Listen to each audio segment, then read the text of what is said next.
আপনারা দেখছেন নাও time news. যে কোনো খবরের সত্য চাপে না, মিথ্যা বলে না। আজ আপনার এলাকার খবর দেখতে থাকুন নাও টাইমস নিউজ চ্যানেলে। কুলপি ব্লকের রামকিশোর গ্রাম পঞ্চায়েতের হুগলি নদীর তীর ঘেঁষা এক গোছালো গ্রাম রায়তলা। এই গ্রামের শেষ প্রান্তে নদীর তীর ঘেঁষা এক মাঠে এদিন গ্রাম্য উৎসব বলতে ধাপাস বল প্রতিযোগিতার আয়োজন ছিল চোখে পড়ার মতো। কেবল দিনে চলছে প্রতিযোগিতামূলক খেলা আর রাত্রে নান্দনিক পরিবেশে চলছে সাংস্কৃতিক অনুষ্ঠান। গোটা গ্রাম যেন আলো রোশনায় উৎসবমুখী হয়ে উঠেছে গোটা গ্রামের মানুষজন। তখনও মূলত রায়তলা নজরুল সংঘের পরিচালনায় ও গ্রামবাসীর সহযোগিতায় দীর্ঘ 11 বছর ধরে এমনই কর্মকাণ্ড করে চলেছেন, তা এমনটাই জানা গেল এদিন। খেলাকে ঘিরে রায়তলা গ্রামের মানুষজন উৎসবের আনন্দের পাশাপাশি এদিন সম্প্রীতির মেলবন্ধনে জেলার অন্যতম নজরকাড়া প্রতিযোগিতামূলক খেলা ও সাংস্কৃতিক অনুষ্ঠানের আয়োজনের তকমা উপস্থিত দর্শকদের নজর কেড়ে নিয়েছিল, তার বলার অপেক্ষাই রাখে না।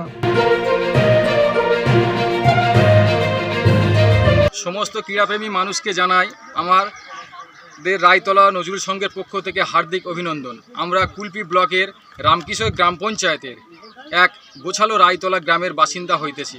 প্রতি বছরের ন্যায় এবছরও 11তম ধাপাস বল প্রতিযোগিতা ও সাংস্কৃতিক অনুষ্ঠান ও ঘোড় দৌড় প্রতিযোগিতার আয়োজন করিয়াছিলাম। মূলত গ্রাম জুড়ে এক সম্প্রীতির মেলবন্ধনে পরিণত হতে চলেছে। আমরা মানুষের সাথে মানুষের পাশে থেকে দিনে জনপ্রিয় ধাপাস বল খেলা ও রাতে সুবৃহৎ সম্প্রীতির মেলবন্ধনের আয়োজন করিয়াছি।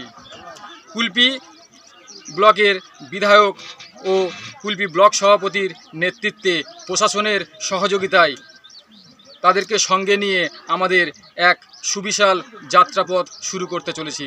আশা করি এই ক্ষুদ্র অনুষ্ঠান নিশ্চিতভাবে জেলাতে নজর কেড়ে নেবে, সেটা সময়ের কেবলমাত্র অপেক্ষা। তাই সমস্ত ক্রীড়াপ্রেমী মানুষকে জানাই রায়তলা নজরুল সংঘে যে দিনে খেলা রাতে মেলা যে অনুষ্ঠানটি হয় প্রতি বছরের নয়, সেই ক্রীড়াঙ্গনে উপস্থিত হওয়ার জন্য সমস্ত দর্শকপ্রেমী ও জনসাধারণকে আমন্ত্রণ জানাচ্ছি। আপনার নাম আর ডেজিনেশন? আমার নাম হাকিবুর রহমান শেখ, বাপ্পা নামে সবাই চেনে, গ্রামের মেম্বার। কুলপি রায়তলা থেকে ক্যামেরায় সজিত মণ্ডলের সঙ্গে অদূত গাজী রিপোর্ট, নাও টাইম নিউজ।